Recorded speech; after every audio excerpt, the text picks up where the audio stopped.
Hello, everyone. Welcome to Asian American Media Roundtable with Assemblymember Evan Low. My name is Diana Ding, the founder of Silicon Valley Community Media Ding Ding TV. So Santa Clara County has nearly 2 million Asian Americans. This is the fastest growing in California. The Asian's voice really matters.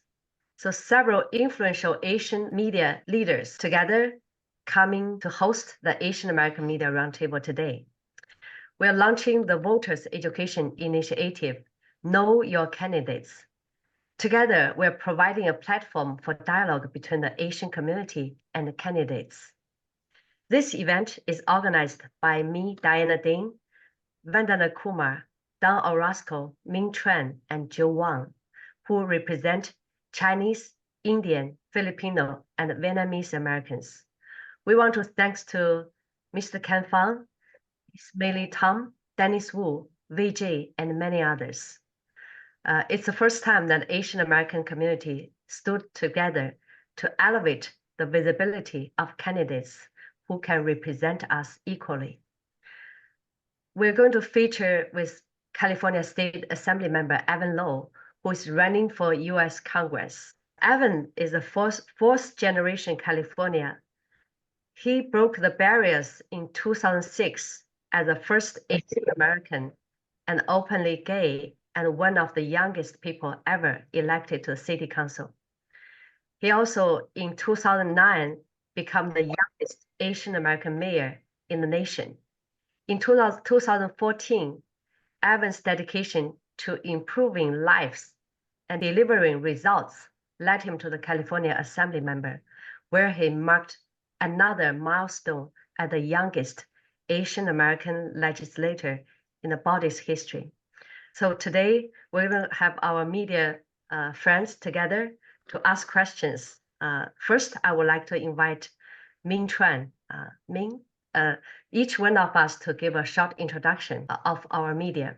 Minh, go ahead, please. Thank you, Diana. Hello, everyone. My name is Minh Tran. I am the founder of the Vietnamese in San Jose Facebook group. Our group now has about 63,000 members, and we primarily provide pretty much free services any way we can, from roadside assistance to volunteer, clean up the park, holding events, etc. And today I am honored to have this opportunity to work with all of the other medias to get to know the candidate so that we can have more informed to vote the right candidate. Thank you very much. Thank you, Minh. Vandana, go ahead, please. Hi, everyone. My name is Vandana Kumar, and I'm the founder of India Currents. India Currents is an award-winning, nonprofit, nonpartisan media organization that's focused on the Indian American community for over 35 years. And our mission is to illuminate pivotal and timely narratives within the Bay Area diaspora, as well as serve as an incubator for a new generation of diverse storytellers. We are incredibly proud to partner with Diana on this new initiative. And Assemblymember Low, we're looking forward to speaking with you. Thank you, Vandana. Don, go ahead, please. Hello, everyone. I am Don Orozco. Currently, I am the first vice president of the Filipino American Press Club of California, a trustee of the Filipino community of Santa Clara County, a board of director for the Filipino American Chamber of Commerce of Silicon Valley, a founding board of the Coalition of Filipino American Chamber of Commerce, and a contributing writer for Philippine Post and Philippine News Today. And finally, an executive director of Global Maharlika Foundation. I am affiliated with too much organization. That's why probably that's the reason why I lost a lot of hair. Thank you, Don. Joe Wong. Joe, go ahead, Joe. Joe, you muted yourself, Joe. Please unmute yourself. Thank you. Good afternoon. National Asian American United is a derivative of 80/20 initiative. We started with 80-20 initiative, but then we parted our way a few years ago because we have different priorities. Our board of directors from many states in the United States, and we have a mailing list of several thousand people. Very happy to be here to participate in this forum. Thank you. Thank you, Joe. So a little bit about me and Ding TV. Ding TV, as a Silicon Valley community media, was founded in 2009. And in the past 15 years, we've been focused on bringing diverse Asian community together and telling Asian American stories. We have over 120,000 subscribers. And we are the organizer of Asian American Stories video contest. And we also produce the documentary film air on PBS, telling Asian Americans' contributions to the United States. It's my great honor to be here and to be the moderator for today's event. So first, I would like to invite Minh Tran to ask you. Well, before we start, I would like to invite our speaker, Mr. Evan Low, to give a short introduction about yourself. Go ahead, please. What a beautiful, beautiful afternoon to join each and every one of you and acknowledging the work that you do in keeping our communities informed, educated, and engaged with the fabric of our society. And of course, in language, it's so important to understand the importance of what America is all about, and especially here in Silicon Valley, the Bay Area, California, and the United States. That's what makes us so special, recognizing that we come from different cultures in this melting pot that makes us so proud of who we are as individuals, but also seeing the importance of solidarity in this period of time. And so I am so proud and honored to join you. It's been a privilege to serve in the California State Legislature and as chair of the California Asian Pacific Islander Legislative Caucus, representing the Asian American legislators within the California State Legislature from a wide variety of different backgrounds within our AAPI diaspora as well. So I look forward to the conversation. And again, thank you very much for your service. Thank you so much, Assemblymember Low. It's truly our great honor to have you. We know how busy you are, and thank you for making your time for this. So first, we're going to start with Vietnamese American leader, Minh Tran. Minh, go ahead. Thank you, Diana. Thank you, Mr. Evan Low, for joining us today. And my very first question is to be very easy and break the ice. Can you tell us about a little bit about yourself? We are interested to know your story, your family, your background, and how you became interested in politics. Thank you, Minh. Just like every Asian family, we grew up being told that we're going to school to become politicians, right? Quite opposite. I'm fourth generation Californian, speaking more Spanish than I do Chinese. But that is the California experience, understanding the multiculturalism and the importance of our community. But I was born and raised in San Jose, the son of a father who is an optometrist, a doctor. But my father always instilled in me the importance of being involved and preserving history. And in fact, he was served as past president of an organization called the Chinese Historical Cultural Project in partnership with History San Jose to preserve the history of the Chinatowns in our Silicon Valley region. And through that experience growing up, I understood the importance of our history, historic preservation, so that we can remember our past, know our present, and remember what it was like to help focus on our future and for future generations to come. But I always believed in civic engagement, and I served on the city council. As previously mentioned, I ran when I was 23 and was elected to city council at 23 for the city of Campbell and served for 8 years as mayor and city council. And now I'm completing my 10th year in the California State Legislature, a decade of service in the California State Legislature, following in our trajectory of history. And of course, when we think about icons, our region is home to individuals like the legacy of Norman Mineta and Congressman Mike Honda, Two individuals, by the way, when we remember our history, that's why it's so important, who both experienced the Japanese internment during our dark days in American history. And instead of running away, they ran towards democracy and served in public service. And that's what keeps me inspired about continuing the legacy of so many who have come before us in this period of time. Thank you so much, Assemblymember Evan Low. So next, I would like to invite my media colleague, Vandana Kumar from Indian Currents. Hey, Evan, good to meet you again. Nice. This is really an opportunity for us to share with our readers, what does Evan Low stand for? Like, what sets you apart from Sam Liccardo? And how will you better represent the interests of our community? I have more questions, but let's start with that.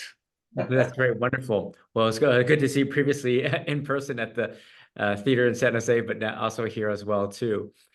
For readers, of course, the importance of our public education, that we, of course, the values that bind us together are similar cultural norms and values. The strength of families, the strength of key values of higher education, the key values of economic security. And so for the readers, I stand for supporting the middle class. I stand for strong higher education. I stand for strong family values and helping the family unit as well. And what's important is that we also have representation.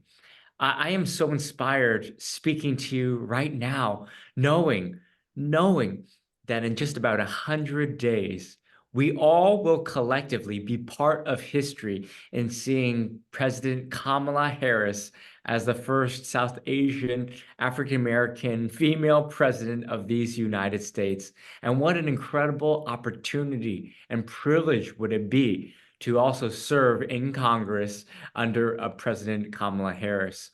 And why that is equally important is, again, the intersectionality about the importance of representation.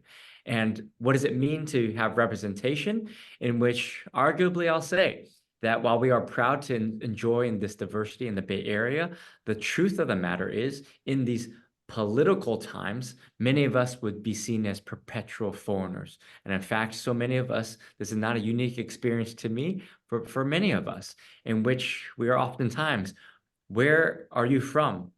No, where are you really from? And that's why representation does matter. So I stand for helping to uplift the voices of our collective community and demonstrating that these are American California interests, and we too have a rightful place in government and in democracy. Thank you. I know, Vandana, you have more questions, right? Go ahead and ask. I do. And, I'm not sure I saw any daylight between you and Sam Liccardo in this answer.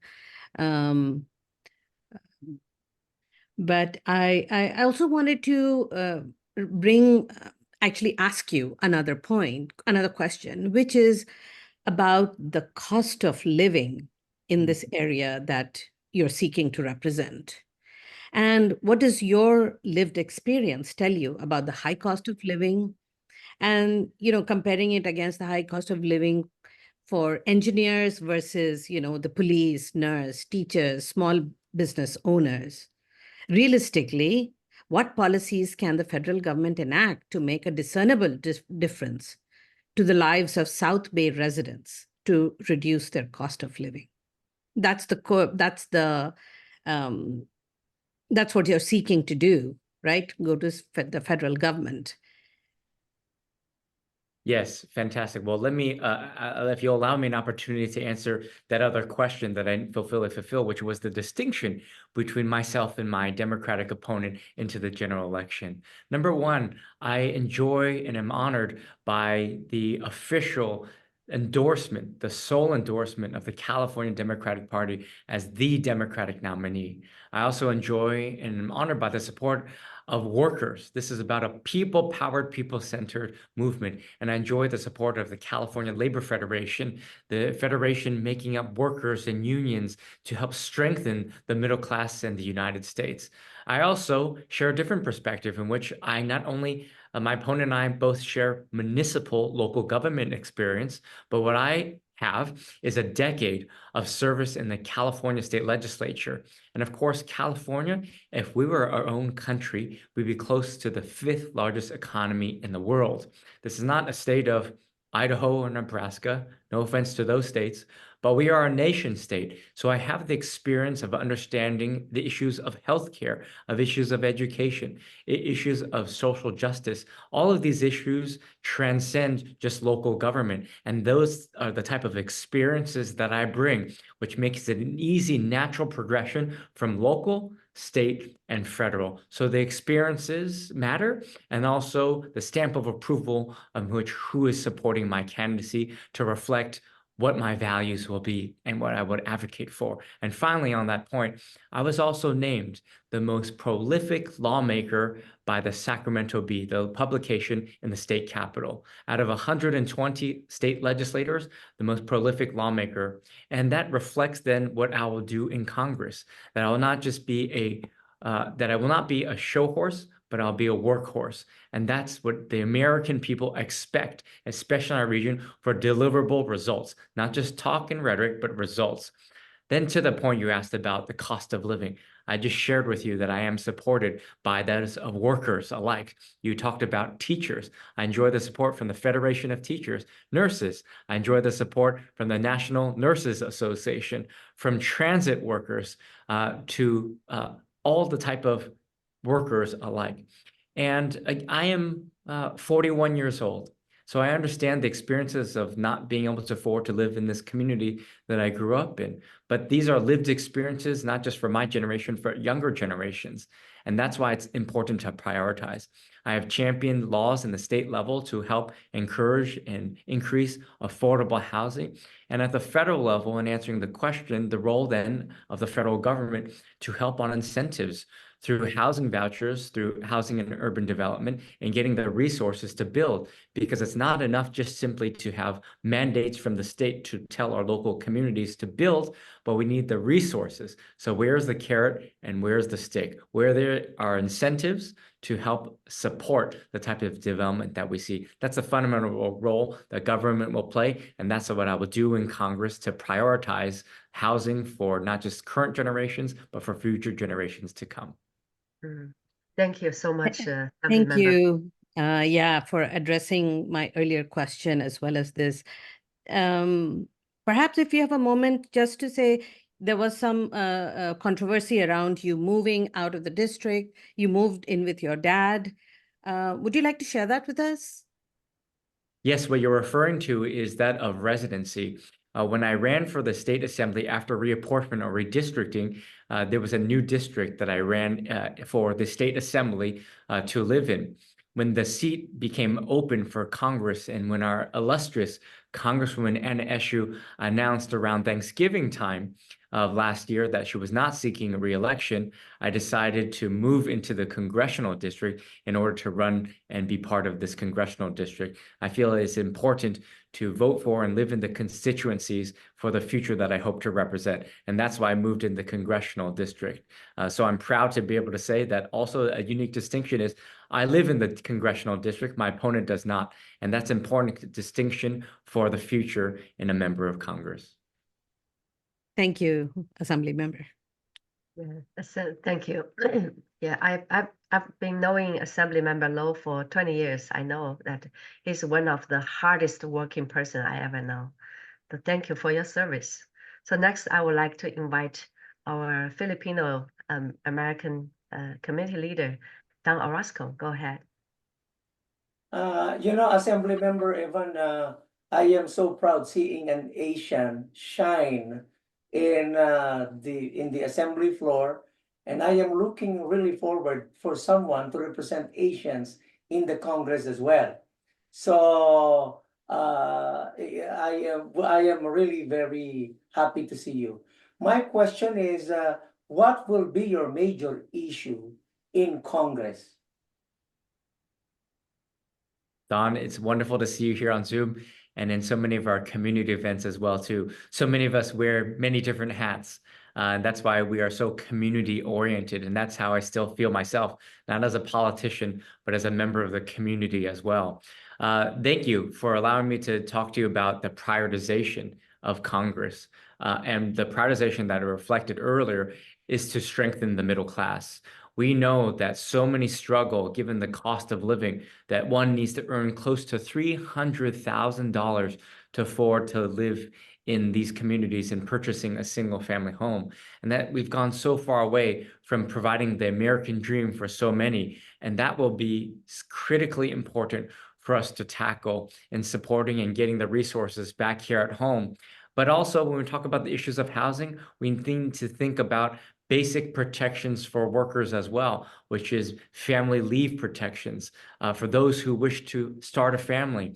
In this region of Silicon Valley, and frankly within California, you're also seeing that it's that much more difficult for newer families to have children. As a result of that, you're seeing declining enrollment in schools and school closures in our communities as well. So it is something that is of utmost importance in strengthening the middle class, supporting workers' rights, the opportunity to organize, workers' benefits, leave protections at the workplace, and also at home. That is of key importance and something that I will champion in Congress. Thank you so much. Don, do you have another questions to ask? Okay, Yeah, I'm you know gonna what? give you a little- Let me just ask, let me just one follow-up question on issues, right? So the Asian hate as well as homelessness. What are your thoughts?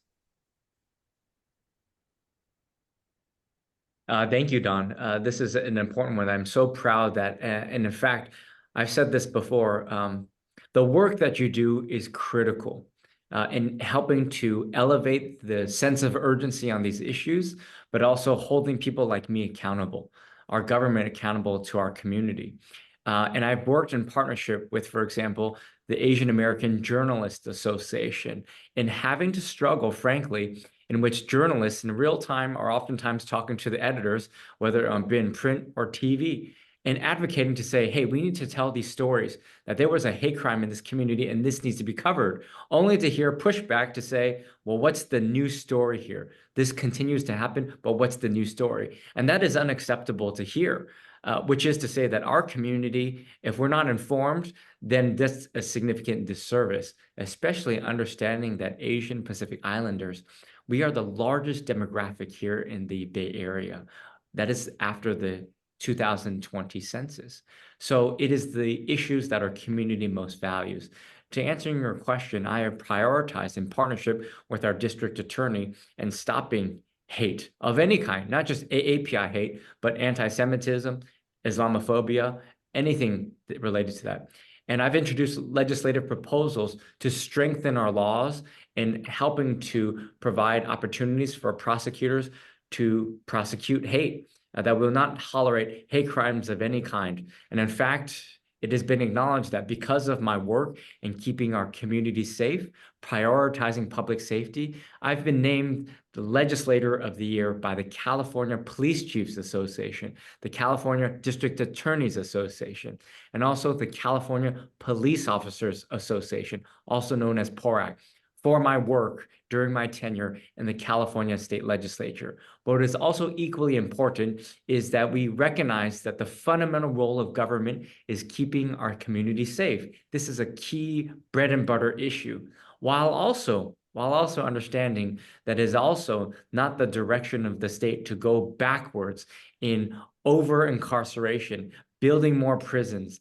That's also a place that we need to not get towards. So it's a fine line in acknowledging the nuance of these issues. How do we strengthen the protections and keeping our community safe? How do we address adequate funding on mental health issues? How do we make sure there's adequate housing and economic security? There's a breaking point to which then an individual goes from being an average worker, contributing member of society, but maybe didn't get the break that they needed and falls into a cycle of uncertainty. So that's the safety net that exists for government in helping individuals in their time of need on the food insecurity, the jobs insecurity, the housing insecurity, so that we don't see the continuation of crime in our communities. Thank you. Thank you, Assemblymember Low. So Minh, do you have one more questions? Go ahead, Minh. Thank you for the opportunity. My question, you mentioned about safety and in the community. As I listening to you and realized that you've been council member for 9 years and assembly member for about 10 years, and you grew up in the Bay Area. Me too. I have been grew up in the Bay Area for the last 30 years, and I now at the time where we see a lot of homelessness. I think this issue should be brought up. At the residents of the South Bay, I see that there's a failure at the state level and the local government level. Now you are moving up to the federal level. What will you do to make the change, or one of the changes to help relieve the homelessness in the country in general? You know, not just San Jose, but everywhere you go in the state of California, there's homeless everywhere. Thank you very much. Thank you, Minh. I share that experience and observation by key data points. So what is the role that government can do? As the member of Congress, it'll be a top priority for me to help getting the resources to our state to pass through to our local communities as well, to the funding that, given the economic challenges, we have a state deficit. Many cities also have a municipal deficit as well, so lack of resources. So the resources is key in prioritization. Also, what is important is that we understand how to reform some of the nuance in the laws that exist, which is to say we tackle the issue of substance abuse or mental health. This is just, of course, one bucket with respect to the totality of the problem of homelessness. But for those who may have substance abuse or mental health challenges, we need to get individuals into treatment. It has been a challenge for us as a society to force an individual to get treatment. But if they are involved in criminal activity, they should be compelled to seek substance abuse treatment and the alike. So that is a reform that we imbalance the policy, and then at the federal level, getting the resources that you can fund the policy and the implementation. That's where the three-legged stool comes into place. The resources from the federal government, the policy changes from the state, and the localities to actually implement. But all three are intertwined in tackling these issues as well, too. That is a basic key principle that I think we're seeing some of the reforms in tangible ways. And again, not going overboard and the overcorrection, but real meaningful solutions that exist. And I saw also a question about a recent news with respect to the governor's executive order and directive. Now that there is court approval of removing homeless encampments, I do support this effort to be able to help get individuals and get them into the type of shelter, and also get the individuals who may need mental health treatment to also get the treatment that they need to be getting. Thank you, Assemblymember Low.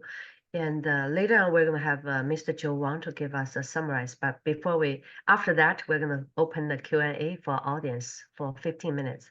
But before we get to that, I have a question for you, Evan. You know, the relationship between United States and China have facing challenges these few years.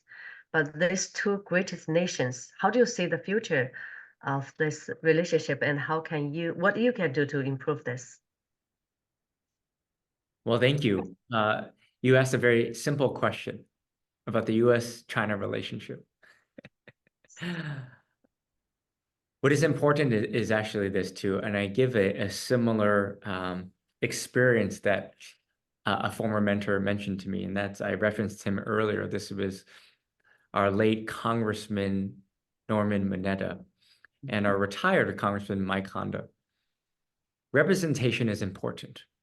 And there was an analogy similar to that of if Norm Mineta and Mike Honda were in Congress or at the cabinet level, like Norm Mineta was, Commerce Secretary, Transportation Secretary. If Japanese Americans were part of the presidential cabinet in which the president was exploring an internment, would that have changed the trajectory of the history of the United States. So I think representation matters. And I think in this period of time, and asking the question about the relationship between China and the United States is, why not have someone of Chinese descent who is an American, understanding the intersectionality between the cultures and the communities that exist, that we must have a symbiotic relationship. We must be committed towards peace. We must be committed towards partnership. Of course, there is economic and cultural tension between that of the fundamentals of systems of government. But it is, of course, our role, number one, to promote democracies abroad and also support democracy here at home, while also at the same time understanding the importance of the symbiotic relationship, that when it comes to government, there's the natural tensions that exist. But let's not fool ourselves. When it comes to business and business, people to people, that must continue to thrive. That's the way global commerce works. That's the way capitalism works. And so that's why it's imperative to understand the nuance between cultures, between that of our history, and also supporting our economic engine that is Silicon Valley. Let's be very clear. If we go towards an isolationist mode and we start to have this anti-Chinese laws, let it be domestic, like the China Initiative, targeting Chinese here at home, or even internationally on embargoes and taxation, that's only going to exacerbate the tensions that exist, whereas we need to run towards our harmonious symbiotic relationship. That's the direction that we must go towards. So that's something that will be on the front lines of us to have dialogue on, and supporting the importance of the international perspective as well as domestic. Thank you so much. Thank you, Assemblymember Low. And next, I'm going to give this microphone to Wong. Joe's been working with me and many Asian leaders for many years as my mentor. So Joe is going to give us a summary of Thank you, our Diana. Thank Go you, ahead. Diana, for giving me the chance to summarize everything. First of all, this is a kind of historic in the Bay Area that so many media are getting together to ask our candidates for different offices to identify the issues and identify themselves.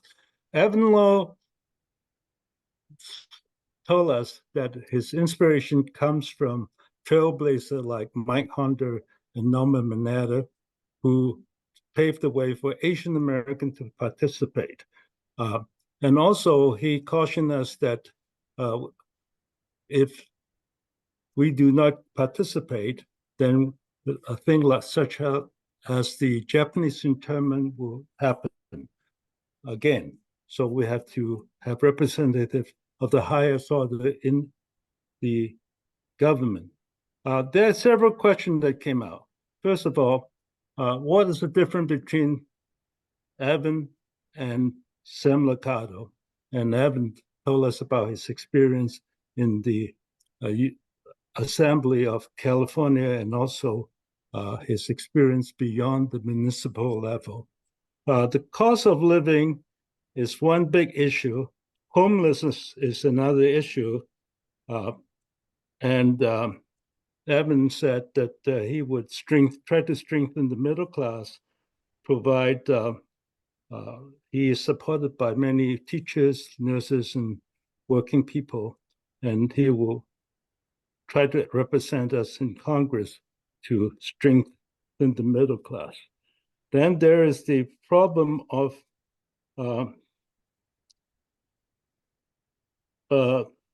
I'm looking at my notes. Homelessness.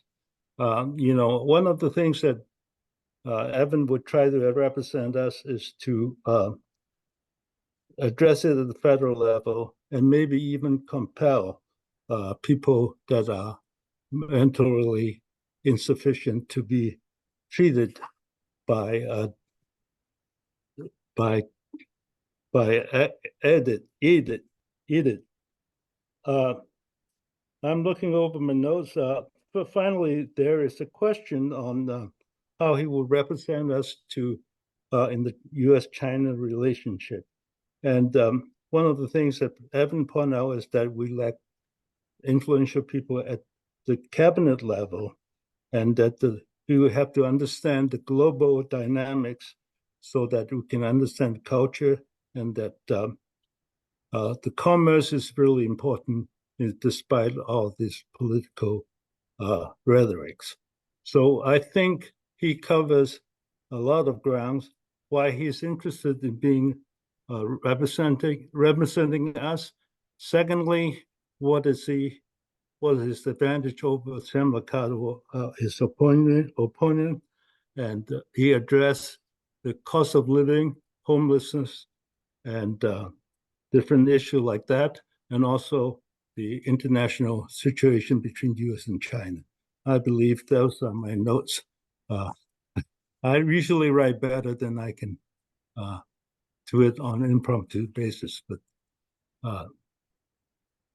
Thank you, this Joe. is, Thank as you I so see, the much. summary. Thank you so much, Joe. Actually, Joe, it's already a very nice press release. So not only today's event, today's video, and after this, we're going to send out to our audience, because 4 medias here representing Chinese, Indian, Filipino, Vietnamese, we cover 500,000 audience in the Bay Area. So we're going to share with our audience after this. Hey, Evan, I also want to point out there are some questions in the chat, and I'm sure you've seen that. And also Yes. to encourage all the other listeners, if you have any questions of Evan Low, please put that into the chat. And I'm sure he'd love to take a stab at them. Yes, Vandana, can you read the question? Yeah, please. Thank you. Yeah, thank you for mentioning that. Yes, I can. I can be happy to summarize that too. But Yeah, that's before fine. getting to that, I see that they are also almost intertwined. But for members who maybe cannot able to see the chat, I'm happy to read them. But just briefly, again, the importance of this moment in seeing the gathering of ethnic media. What is the purpose and why? And oftentimes, when we're talking about issues that, frankly, disproportionately impact ethnic communities.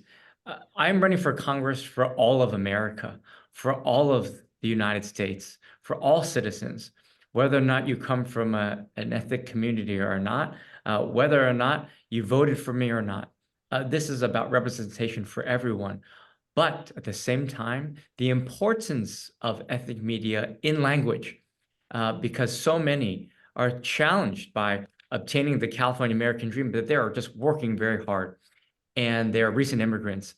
That's why it is the nuance of this experience of what it's like to understand the challenges of immigrant communities, those who are struggling, like my grandparents, who worked in a Chinese restaurant, struggling and working in a cannery and part-time at a Chinese restaurant, learning English. But that was sufficient to put 4 children through a University of California and CSU schools.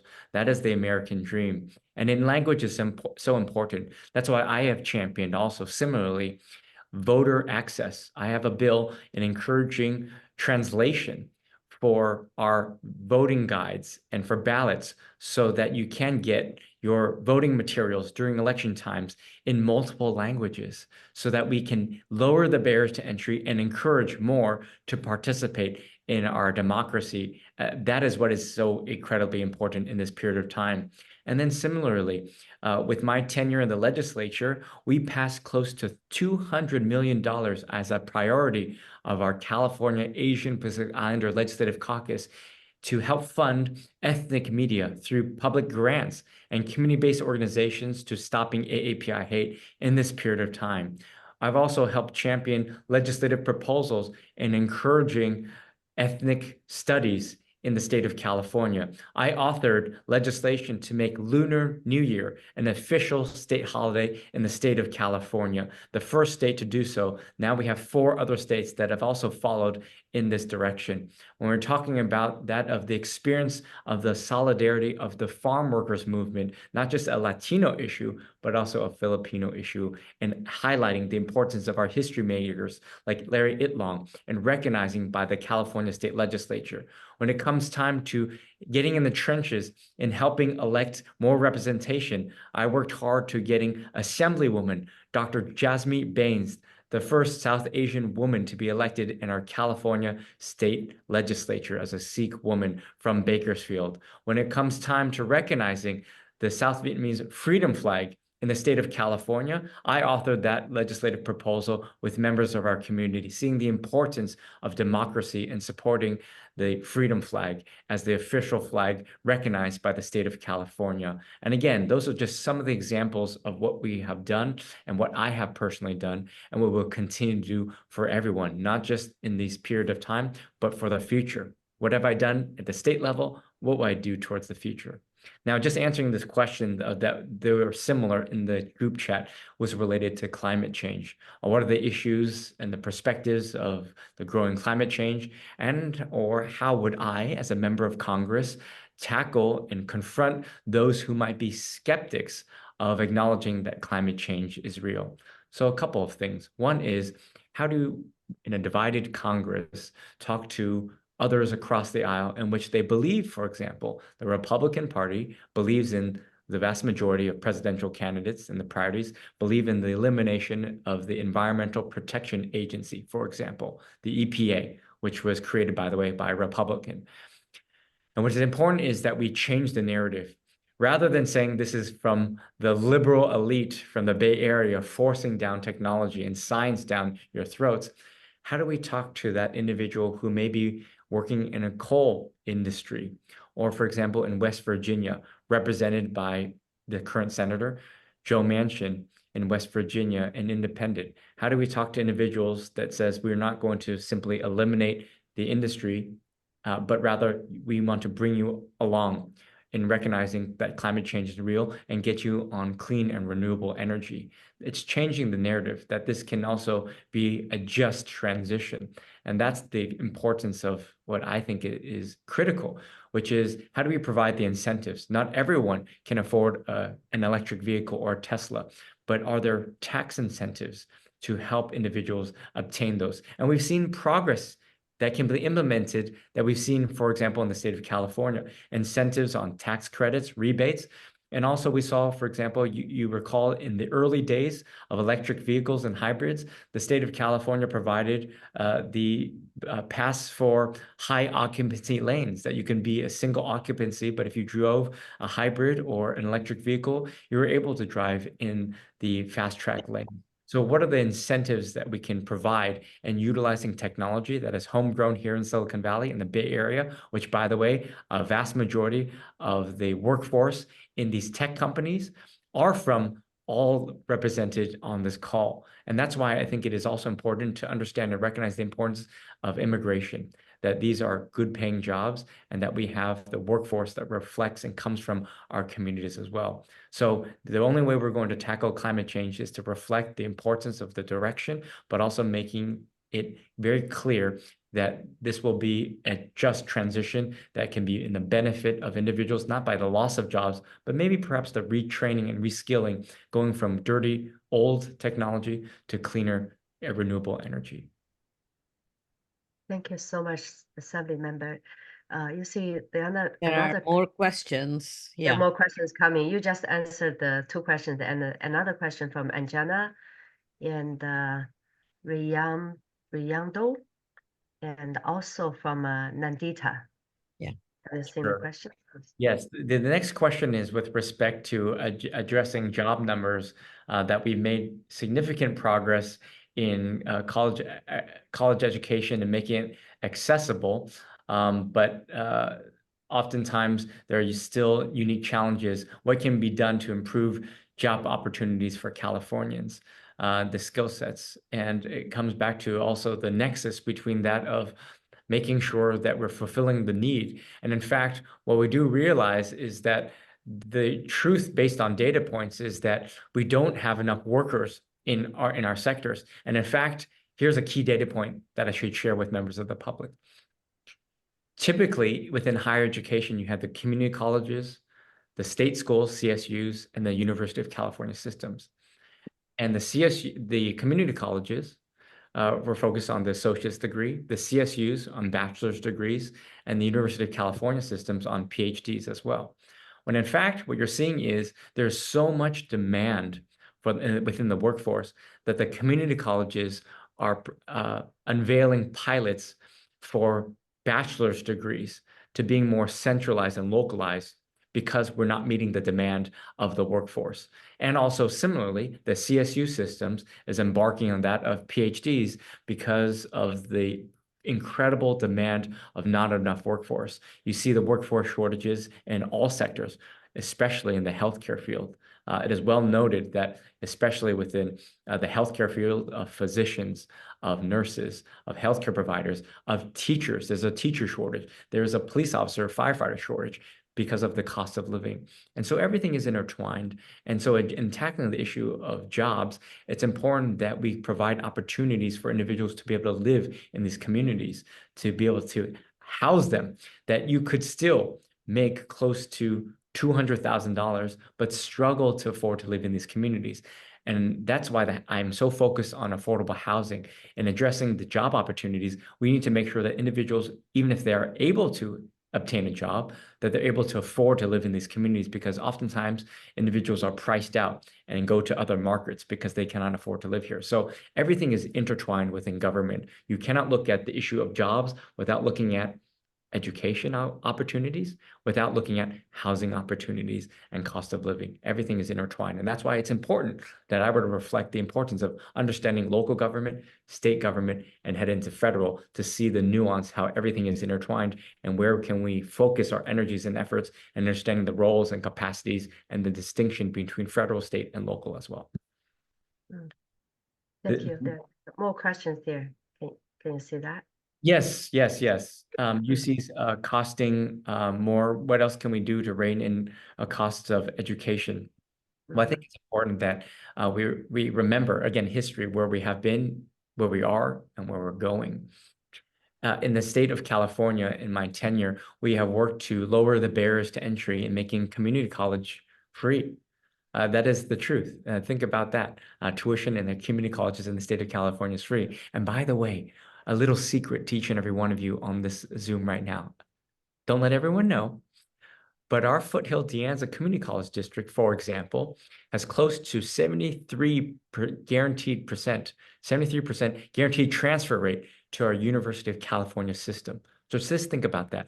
The tuition is free, and you have a 73% guaranteed transfer rate to the University of California system.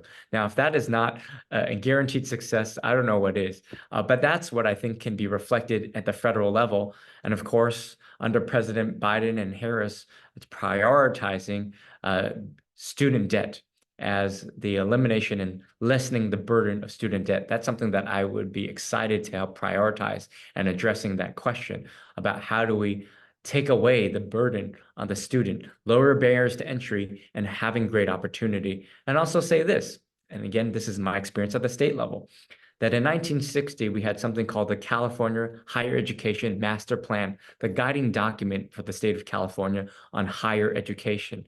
And 1960, access to education and tuition was free. In 1960, those before us said education should be free, and it was in 1960, because we want to lower barriers to entry to allow for opportunity for productive Californians to become job creators alike.